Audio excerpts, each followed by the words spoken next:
Do you ever feel overwhelmed or stressed out at work? We have a unique episode today where we're going to touch upon the very real topic of burnout. Mental health has become a real issue in our industry, and for good reason. It's tough being a salon professional in today's world. If you're a salon owner, you wear so many hats, right? Managing your own team, probably still working behind the chair or with clients yourself, right? Serving others, dealing with their emotions, but then also looking at spreadsheets, right? Trying to understand the finances and the struggles of actually making the business work in today's economy.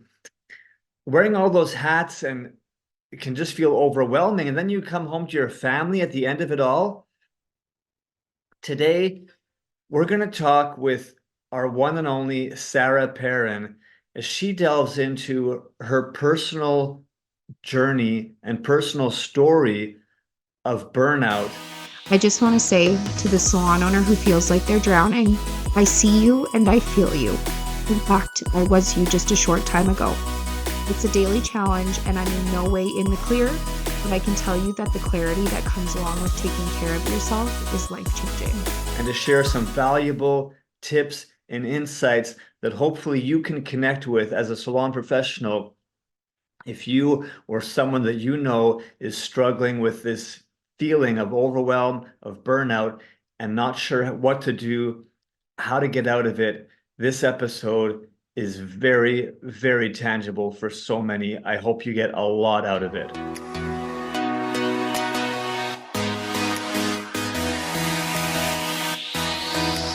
Welcome to the Salon Scoop, a podcast by Salon S.O.S. I'm your host, Scott Moon, the founder of Salon S.O.S, and I'm obsessed with helping salon professionals live their best life. In this show, we shop talk all things salon to bring you real life stories, debates, entertainment, and inspiration to help you find happiness and success in this beautiful industry. If you work in the salon industry in any capacity, this podcast is open to you.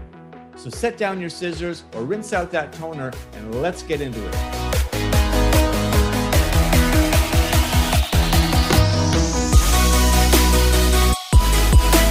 From one salon owner to another, I'd like to take this opportunity to talk about the less glamorous side of salon ownership.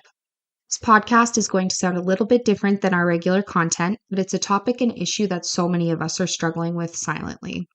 Although it feels like you are suffering in silence, the effects of burnout are loud, not only in your own head, but also to those around you. My name is Sarah Perrin, and I'm a salon owner, service provider, and digital marketing specialist for Salon S.O.S. In this podcast, I'm going to share my own experience with burnout, what finally woke me up, and tangible practices that you can try if you're in the same boat. I sincerely hope that some of what I share resonates with other salon owners who feel like they're drowning and are looking for a metaphorical buoy to help keep them afloat. So, what exactly is burnout? Burnout is a state of physical, emotional, and mental exhaustion caused by prolonged stress or overwork. It can manifest in various ways, such as feeling constantly tired and drained, experiencing frequent headaches, nausea, or muscle pain, becoming irritable or impatient, and losing interest in activities that you used to enjoy. Burnout can also lead to feelings of cynicism, detachment, and a sense of constantly being overwhelmed. It occurs when individuals are consistently subjected to high levels of stress without adequate time for rest or self-care. Factors that contribute to burnout include excessive workload, a feeling or lack of control over your work environment, unclear expectations, and inadequate support from colleagues or team members. Does this sound like anyone you know? Perhaps yourself? Burnout is so much more than just feeling tired, overwhelmed, or worn out. These are states that all of us as human beings experience, and that's normal. What's not normal is when this becomes a regular or constant state of being. For myself, burnout presents itself physically, almost as if my body knows that I will not recognize the mental strain, so it needs to knock me down to a place of not being able to function in order to rest. This was when I realized that it was not only miserable living in this state, it was also completely unattainable. It took me hitting a mental and physical state of rock bottom for me to make the adjustments I desperately needed to make. You may be listening to this and saying, yeah, in a perfect world, I would also make those adjustments, but I have a business to run, employees who rely on me for their livelihood, and the daily struggles that inevitably pop up. Believe me, I made every excuse in the book as to why I didn't have the time, the funds, or even the energy to make these changes. I'm here to tell you the world will not stop spinning if you take time to take care of yourself. Your salon will live to see another day if you stop and take the time to replenish your own cup that has been empty for years. There are ways around financial and time restrictions, and funny enough, once you put these things into play, your energy for things that you couldn't once fathom making time for before will reappear eventually. I want to take the time to recognize two major things that come along with owning a salon, things that you don't necessarily expect when opening your own business that likely are causing you to feel burnout, and suggestions to overcome them. First things first, and I know this is something that so many salon owners are guilty of, is playing every single role within your salon, from bookkeeper to HR, mentor, marketing, service provider, the list goes on and on. In other industries, how many owners do you know that play every single role within their business? It's almost ridiculous to picture a restaurant owner shopping for all of the groceries, then cooking and plating each meal, then running each dish out to patrons, washing the dishes, and then spending the rest of their time training chefs and servers, maintaining all of their marketing strategies. Oh, and also squeezing in time to manage expenses and payroll. Simply put, it's not possible. So, why do we as salon owners feel the burden to take on every single role within our business? While we're running with this restaurant metaphor, you need to quit off biting more than you can chew. Establish what you do well and can bring to the table, and order in and delegate the rest. I understand there is a grind that comes along with business ownership, and sometimes hiring someone else to do a job for you isn't feasible. Here's my formula for figuring out what you should be doing and how to establish which jobs you can invest in someone else to do. Establish your own hourly rate, aka how much is your time worth? Maybe it's $30, maybe it's $250. Assign an actual hourly rate that correlates with your worth, and do not shortchange yourself. This doesn't mean that you'll actually be able to pay yourself this rate, although the goal is to one day be able to, but you need this number to go off of. For example, I established my personal hourly rate at $50 an hour. I have 13 years experience as a service provider, 10 years experience as a salon owner, and over 15 years under my belt working in the salon industry. You better believe I'm getting a metaphorical personal raise next year, but I digress. When looking at what needs to be done, whether it be cleaning the salon, counting inventory, doing payroll, social media content creation, or maintaining your website, I assign a dollar amount to it. Cleaning the salon is not a $50 an hour job. It's more of a $15 to $20 an hour job. So I delegate that to an employee who is on wage. Counting inventory is also not a $50 an hour job. That can also easily be delegated. However, things like payroll and maintaining our website, I do view as $50 an hour jobs that I can tackle myself. But if payroll and bookkeeping isn't something that comes naturally to you and you have to spend hours upon hours learning it, is that a worthwhile investment? You see where I'm going with this? Once you have an actual number to grasp onto, it makes delegating and hiring someone to do these things justifiable, and then you can save your own skill set for jobs that are your hourly worth that will help grow your business instead of simply maintaining it. Second thing that I want to touch on that may be causing burnout without you realizing it is pouring endlessly into clients and or team members that frankly do not care, want, or appreciate it. I hope my cynicism isn't showing with that comment, but it's a slap in the face that I think a lot of people in general, but salon pros specifically need. This is a tough lesson to learn, and it took me many years and honestly many sleepless nights and tears to finally come to terms with. It broke me when I would spend time, energy, and money pouring into an employee or client for their, and honestly, my own benefit, for them to move on without batting an eye. I became a salon owner to serve my clients, to help grow my team members, and in the process, I forgot to protect my own energy and investments. At the end of the day, you've got a business to run, and oftentimes feelings can overpower logic, which can ultimately become detrimental to your business.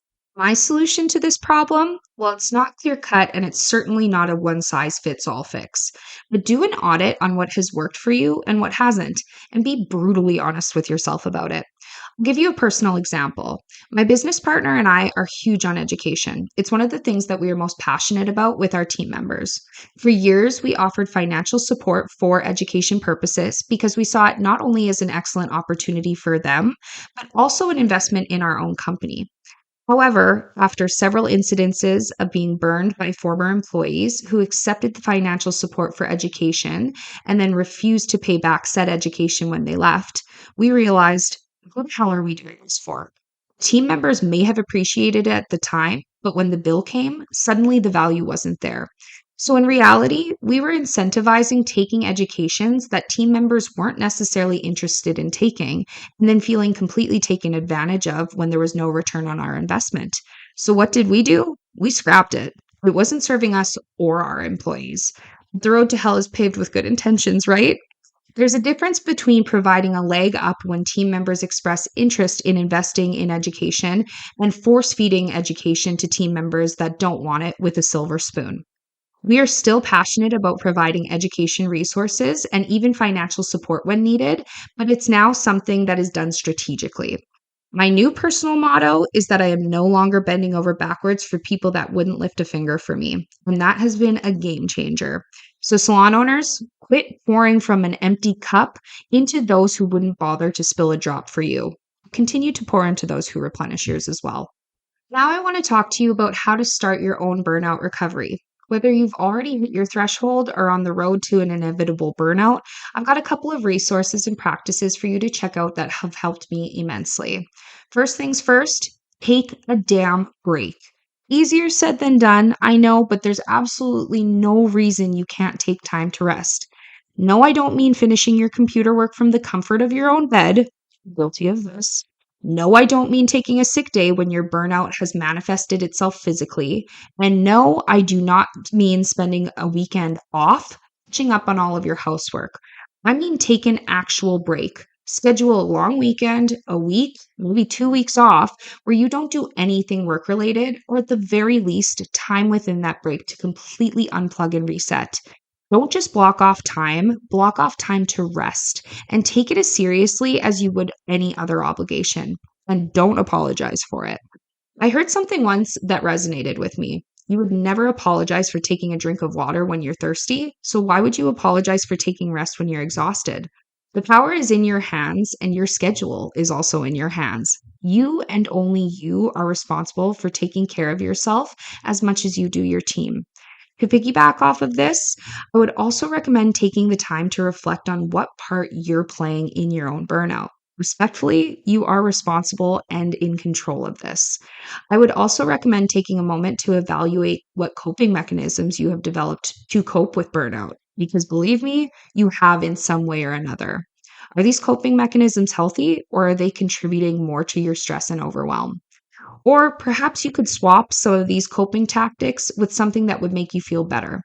Once you have the time to sit back and reflect on everything, it will become clearer how you may be further contributing to feelings of your own burnout. It's hard to take a look in the mirror and even harder to accept the flaws looking back at you, but it's incredibly liberating to start taking steps to changing your own situation. Another thing that I've been practicing in my road to burnout recovery is utilizing resources. Not only do you need to start delegating, but you also need to know when to ask for help. We are all human and we all need to take a helping hand from time to time. And although it might take everything in you to ask, I guarantee you there are people in your corner who are willing and able to take a load off your plate the way that you have done for them. If you aren't ready to actually ask someone for help, seek out resources that will provide you with information, practices, and tools that will allow you to help yourself. I've got two books that I recommend you checking out. The first is The Miracle Morning by Hal Elrod.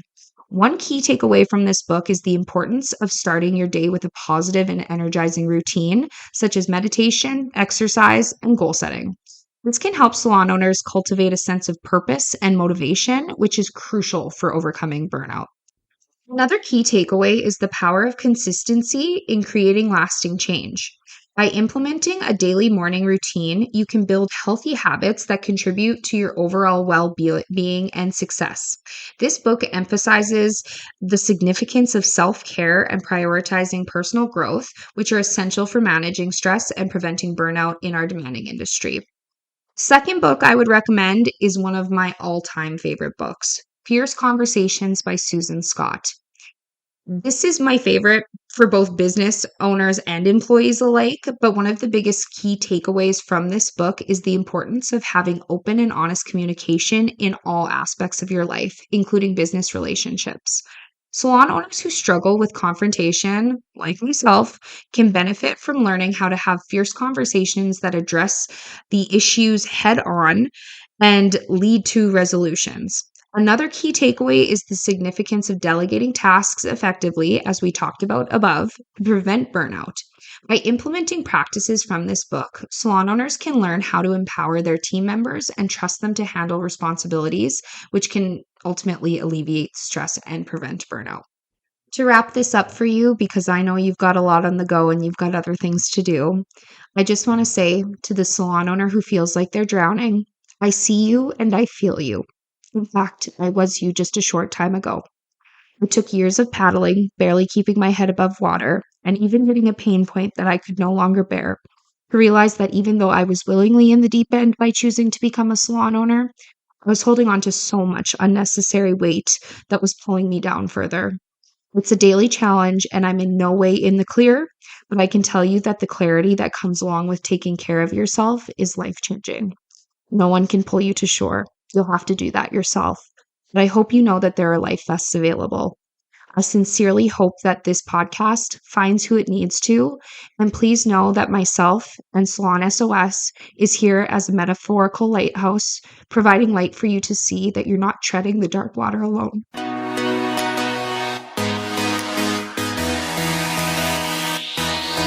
Thank you so much for listening to the Salon Scoop podcast. This show is produced by Salon S.O.S, a digital marketing agency by industry professionals for industry professionals.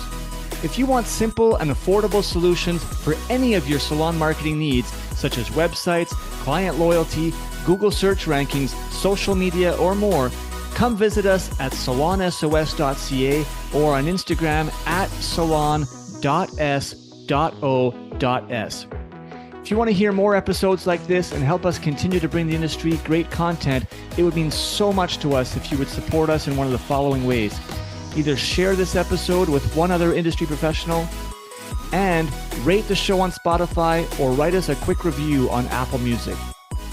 We want to hear your feedback. If you have follow-up questions or ideas for future episodes, please reach out. DM us on Instagram at salonus.s.o.s or hit us up on our website again at salonsos.ca. Again, thanks so much for listening. Now go get your hustle on, keep smiling, and we'll catch you on our next episode.